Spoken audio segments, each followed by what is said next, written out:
ಎಲ್ಲರಿಗೂ ನಮಸ್ತೆ. Welcome to job updates by KA job updates YouTube channel. The Karnataka state cooperative apex bank limited ಅಂತ ಇದರಲ್ಲಿ job notification ಬಿಟ್ಟಿದ್ದಾರೆ. ಏನಪ್ಪಾ ಅಂತಂದ್ರೆ ನೀವು ಇಲ್ಲಿ ನೋಡಬಹುದು, notification for the post of bank assistant ಅಂತ. ಇಲ್ಲಿ ನೀವು ನೋಡಿದ್ರೆ ಅದ್ರ ಮೇಲೆ ಕ್ಲಿಕ್ ಮಾಡಿದ್ರೆ PDF ಓಪನ್ ಆಗುತ್ತೆ. ಸೊ 5/3/2024 ನೋಟಿಫಿಕೇಶನ್ ಬಂದಿದೆ. ಮತ್ತೆ ಕರ್ನಾಟಕ ರಾಜ್ಯ ಸರ್ಕಾರ ಸಹಕಾರಿ ಅಪೆಕ್ಸ್ ಬ್ಯಾಂಕ್ ಲಿಮಿಟೆಡ್ ಅಂತ ಇಲ್ಲಿ ಬ್ಯಾಂಕ್ ಸಹಾಯಕಾರರ ಹುದ್ದೆಗಳಿಗೆ ಪೋಸ್ಟ್. ಇದು ಆನ್ಲೈನ್ ಮುಖಾಂತರ ನೀವು ಅಪ್ಲಿಕೇಶನ್ ಹಾಕ್ಬೋದು. ಮೀನ್ಸ್ ಇಲ್ಲಿ ನೋಡ್ಬೋದು ಹುದ್ದೆಗಳ ವರ್ಗೀಕರಣ ಅಂದ್ರೆ ಇಲ್ಲಿ ಎಷ್ಟು ಹುದ್ದೆಗಳಿದೆ ಮತ್ತೆ ಡಿಸ್ಟ್ರಿಬ್ಯೂಟ್ ಮಾಡಿದ್ದಾರೆ ಕ್ಯಾಸ್ಟ್ ವೈಸ್.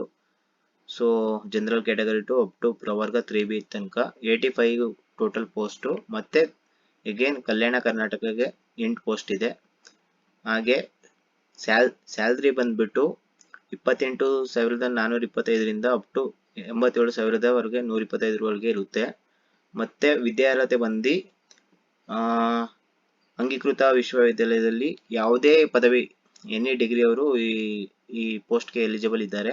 ಮತ್ತೆ ಅವ್ರ ಎಕ್ಸಾಮ್ ಕ್ಲಿಯರ್ ಆಗಿರ್ಬೇಕು. ಮತ್ತೆ ಅವ್ರದ್ದು ಪರ್ಸೆಂಟೇಜ್ ಓವರ್ ಆಲ್ ಬಂದು ಇಲ್ಲಿ ಸಾಮಾನ್ಯ ಮತ್ತು ಹಿಂದುಳಿದ ವರ್ಗ ಮೀನ್ಸ್ ಜನರಲ್ ಮತ್ತೆ OBC ಕ್ಯಾಟಗರಿಯವರು 55% ಅಂಕಗಳನ್ನು ಪಡೆದಿರಬೇಕು. ಮತ್ತೆ SC/ST ಅವರು ಮತ್ತೆ ಅಂಗವಿಕಲ ಅಭ್ಯರ್ಥಿಗಳು 50ರಷ್ಟು ಅಂಕಗಳನ್ನು ಪಡೆದಿರಬೇಕು. ಮತ್ತೆ ಕನ್ನಡವನ್ನು ಓದುವ ಮತ್ತು ಸಾಮರ್ಥ್ಯ ಜ್ಞಾನ ಬರೆಯುವ ಎಲ್ಲ ಕನ್ನಡವನ್ನು ಸ್ವಚ್ಛವಾಗಿ ಮಾತಾಡಬೇಕು, ಅರ್ಥ ಮಾಡಿಕೊಳ್ಳೋ ಜ್ಞಾನ ಇರಬೇಕು ಅಂತ ಹೇಳಿದ್ದಾರೆ. ಮತ್ತು ಕಂಪ್ಯೂಟರ್ ಆಪರೇಷನ್ಸ್ ಮತ್ತು ಅಪ್ಲಿಕೇಶನ್ ಉತ್ತಮ ಜ್ಞಾನವನ್ನು ಹೊಂದಿರಬೇಕು. ಮತ್ತೆ ಸಹಕಾರ ವಿಷಯದಲ್ಲಿ ವಿದ್ಯಾರ್ಹತೆ ಮತ್ತು ಅನುಭವವನ್ನು ಹೊಂದಿರಬೇಕು. ನೀವು ನೋಡ್ಬೋದು ಓವರ್ ಆಲ್ ಹುದ್ದೆಗಳ ಸಂಖ್ಯೆ ಬಂದು 93 ಪೋಸ್ಟ್ ಇದೆ. ಮೀನ್ಸ್ ಏಜ್ ಲಿಮಿಟ್ ಬಂದು ಕನಿಷ್ಠ 18 ವರ್ಷ ತುಂಬಿರ್ಬೇಕು. ಮ್ಯಾಕ್ಸಿಮಮ್ ಏಜ್ ಬಂದು ಪರಿಶಿಷ್ಟ ಮತ್ತೆ SC/ST ಅವರಿಗೆಲ್ಲ 40 ವರ್ಷ, ಮತ್ತೆ ಹಿಂದುಳಿದ OBC ಅವರಿಗೆಲ್ಲ 38 ವರ್ಷ, ಮೀನ್ಸ್ ಜನರಲ್ ಕ್ಯಾಟಗರಿಗೆ ಅವ್ರಿಗೆ 35 ವರ್ಷ, ಈ ತರ ಏಜ್ ಲಿಮಿಟ್ ಇದೆ. ಮೀನ್ಸ್ ಫೀಸ್ ಬಂದು SC/ST ಮತ್ತೆ ಪ್ರವರ್ಗ 1 ಅವರಿಗೆ 500 ರೂಪಾಯಿ ಇದೆ. ಮತ್ತೆ ಸಾಮಾನ್ಯ ವರ್ಗ ಮತ್ತು ಇತರ ಹಿಂದುಳಿದ ವರ್ಗಗಳಿಗೆ ಮೀನ್ಸ್ ಪ್ರವರ್ಗ A, 2B, 3B ಅವರಿಗೆ 1000 ರೂಪಾಯಿ ಇದೆ ಅಪ್ಲಿಕೇಶನ್ ಫೀಸು. ಅರ್ಜಿ ಸಲ್ಲಿಸುವ ವಿಧಾನ ಮತ್ತು ಕೊನೆಯ ದಿನಾಂಕ ಈ ವೆಬ್ಸೈಟ್ಗೆ ಹೋಗಿ ನೀವು ಅರ್ಜಿನ ಸಲ್ಲಿಸಬಹುದು. ಆಲ್ರೆಡಿ ಅಪ್ಲಿಕೇಶನ್ ಸ್ಟಾರ್ಟ್ ಆಗಿದೆ. ಮತ್ತು ದಿನಾಂಕ 7/3/2024 ಅಪ್ಲಿಕೇಶನ್ ಸ್ಟಾರ್ಟ್ ಆಗಿದೆ. ಕೊನೆಯ ದಿನಾಂಕ 6/4 ಮೀನ್ಸ್ ಏಪ್ರಿಲ್ 6/4ವರೆಗೆ ಅಪ್ಲಿಕೇಶನ್ ಇರುತ್ತೆ. ಮೀನ್ಸ್ ಒಬ್ರು ಒಂದೇ ಅಪ್ಲಿಕೇಶನ್ ಸಲ್ಲಿಸೋಕ್ಕಾಗೋದು. ಮತ್ತೆ ಆಯ್ಕೆ ವಿಧಾನ ಬಂದು ಲಿಖಿತ ಪರೀಕ್ಷೆ ಮತ್ತು ಮೌಖಿಕ ಸಂದರ್ಶನ ಮೀನ್ಸ್ MCQ ಟೆಸ್ಟ್ ಇರುತ್ತೆ. ಮೀನ್ಸ್ ಮತ್ತೆ ಇಂಟರ್ವ್ಯೂ ಇರುತ್ತೆ.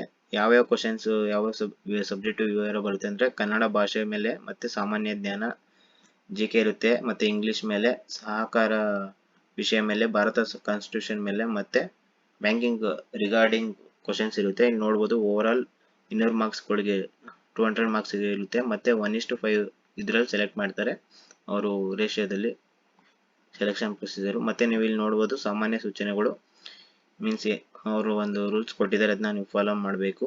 ಮೀನ್ಸ್ ಎಲ್ಲ ಮೀನ್ಸ್ ದಾಖಲೆಗಳೊಂದಿಗೆ ಬ್ಯಾಂಕ್ ಸೂಚಿಸಿದಾಗ ಆಧರಿಸತಕ್ಕದ್ದು. ಮೀನ್ಸ್ ಯಾರ್ಯಾರು ಸೆಲೆಕ್ಟ್ ಆಗ್ತೀರಾ ಅವರು ಈ ತರ ಇವೆಲ್ಲ ರೂಲ್ಸ್ ನ ನೋಡ್ಬೋದು, ನೀವು ಫಾಲೋ ಮಾಡಬೇಕು. ಮೀನ್ಸ್ ಸೆಮಿಸ್ಟರ್ ಮಾರ್ಕ್ಸ್ ಕಾರ್ಡ್ ಎಲ್ಲಾನು ತಗೋಬೇಕು. ಮತ್ತೆ ಅದೇ ರೀತಿ ನೇಮಕಾತಿ ಪ್ರತಿಕ್ರಿಯೆಯಲ್ಲಿ ಯಾವುದೇ ಸಂದರ್ಭದಲ್ಲಿ ಯಾವುದೇ ಕಾರಣ ನೀಡದೆ ರದ್ದುಗೊಳಿಸಿದೆ. ಮೀನ್ಸ್ ಈ ಪೋಸ್ಟ್ ಏನಾದ್ರು ಕ್ಯಾನ್ಸಲ್ ಆದ್ರೆ ನೀವು ಅವರು ಅಪ್ಲಿಕೇಶನ್ ಫೀಸ್ ನ ರಿಫಂಡ್ ಮಾಡ್ತಾರೆ. ಮತ್ತೆ ಇದು ಜಾಬ್ ನೋಟಿಫಿಕೇಶನ್ಗೋಸ್ಕರ ಈ ವೆಬ್ಸೈಟ್ ನ ಮತ್ತೆ ಈ ಜಾಬ್ ನೋಟಿಫಿಕೇಶನ್ ಅಲ್ಲಿ ನೆಕ್ಸ್ಟ್ ಸ್ಟೆಪ್ಸ್ಗೆಲ್ಲ ನೀವು ಈ ವೆಬ್ಸೈಟ್ ನ ಆಗಾಗ ನೋಡ್ತಾ ಇರಬೇಕು. ಮತ್ತೆ ಅಪ್ಲಿಕೇಶನ್ ಹಾಕಿದ್ಮೇಲೆ ಯಾವುದೇ ರೀತಿ ಅಪ್ಲಿಕೇಶನ್ ನ ನೀವು ಪೋಸ್ಟ್ ಮುಖಾಂತರ ಕಳಿಸೋದಲ್ಲ, ಆನ್ಲೈನ್ ಅಪ್ಲಿಕೇಶನ್ ಮಾತ್ರ ಹಾಕಬೇಕು. ಇದೇ ರೀತಿ ಜಾಬ್ ಅಪ್ಡೇಟ್ಸ್ಗೆ ಮತ್ತೆ ಸೆಂಟ್ರಲ್ ಮತ್ತೆ ಸ್ಟೇಟ್ ಮತ್ತೆ PSU ಜಾಬ್ ಅಪ್ಡೇಟ್ಸ್ಗೆ ನನ್ನ KA ಜಾಬ್ ಅಪ್ಡೇಟ್ಸ್ ಯೂಟ್ಯೂಬ್ ಚಾನೆಲ್ನ ಸಬ್ಸ್ಕ್ರೈಬ್ ಮಾಡಿ, ಶೇರ್ ಮಾಡಿ, ಇನ್ಸ್ಟಾಲ್ಲೂ ಫಾಲೋ ಮಾಡಿ. Thank you so much.